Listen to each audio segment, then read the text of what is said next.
Ada apa sih ini? Jangan ada dusta di antara kita dong. Masa setiap ada panglima, dari ke panglima ke kasat begitu terus? Dari zaman Pak Muldoko ini. Pak Muldoko ke Pak Gatot begini, Pak Gatot ke Pak Hadi begini, Pak Hadi ke Pak Andika begini, Pak Andika ke Pak Dudung begini. Sampai kapan, Pak? Kenapa kalian yang ego begitu? 450.000 tuh tentara, bapak saya pun tentara. Kalian sudah menikmati amanah, kok nggak bisa menjaga?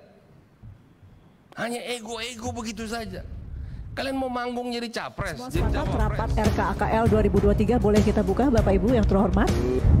Baik, sifat terbuka atau tertutup? Tertutup ya, seperti biasanya. Baik, dengan mengucapkan Bismillahirrahmanirrahim, rapat kita buka dengan sifat tertutup. Ketua, ya, apa? Enggak. Kalau soal terbuka tertutup, saya minta terbuka.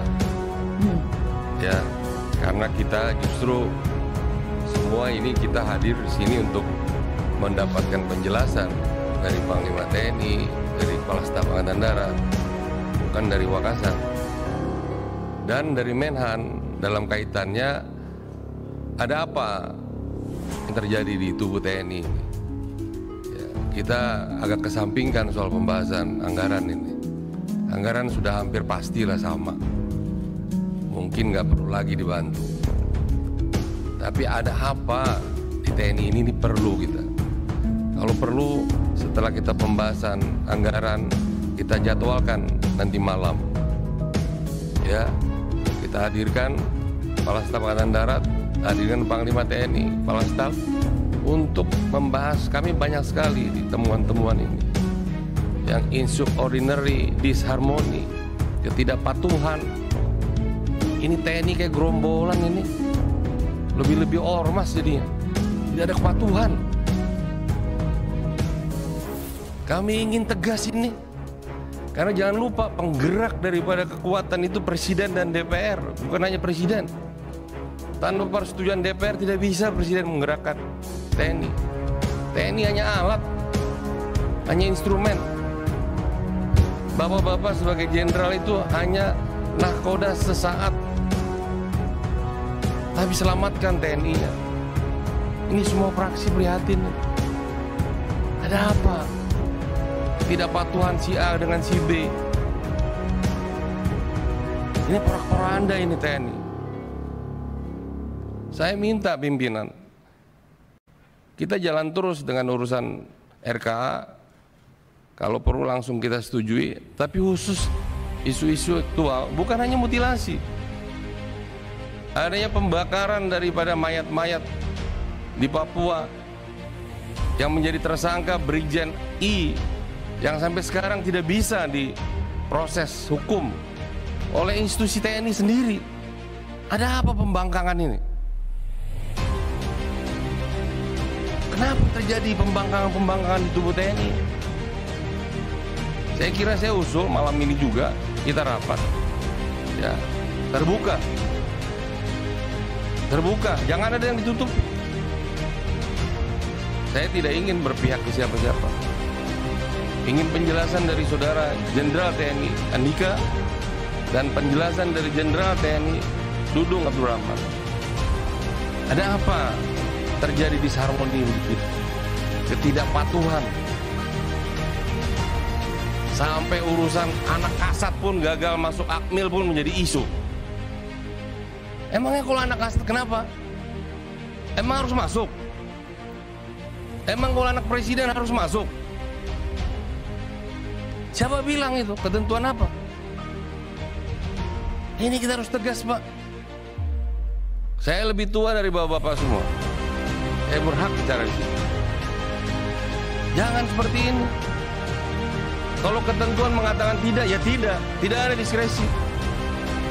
Apa diskresi begitu? Oh, anak saya, kenapa urusannya emang kalau anakmu? Saya tahun 82 juga gagal masuk Akmil karena umur saya tidak cukup 18 tahun. Saya 1 Desember baru berumur 18 tahun. Tapi 1 Agustus itu harus berumur 18, saya tidak bisa masuk. Wah, sekarang udah kolonel Bapak mungkin.